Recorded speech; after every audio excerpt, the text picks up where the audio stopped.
তেজগাঁও কলেজের শিক্ষার্থীদের ওপর ছাত্রদলের হামলার প্রতিবাদে সংবাদ সম্মেলন ও বিক্ষোভ মিছিল হয়েছে। বৃহস্পতিবার রাত 8:30টার দিকে শিক্ষার্থীরা এই বিক্ষোভ মিছিল করে। এর আগে সংক্ষিপ্ত সংবাদ সম্মেলনে তারা জানান, ছাত্রলীগের মতো করে ছাত্র সংগঠন কার্যক্রম করলে তা প্রতিহত করা হবে। তবে এসব অভিযোগ অস্বীকার করে পাল্টা বিক্ষোভ করেছে তেজগাঁও ছাত্রদলের নেতারা। তারা বলেন, তুচ্ছ বিষয়কে বড় করে দেখাচ্ছে এনসিপির নেতারা।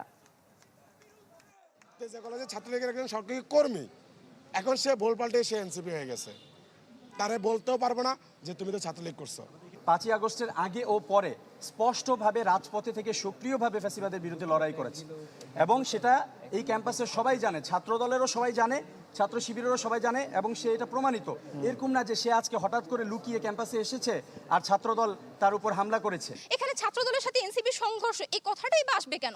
এই পরিস্থিতিটা কেন শুরু হয়েছে? এই পরিস্থিতির জন্য আপনার প্রশাসন কি দায়ী নয়?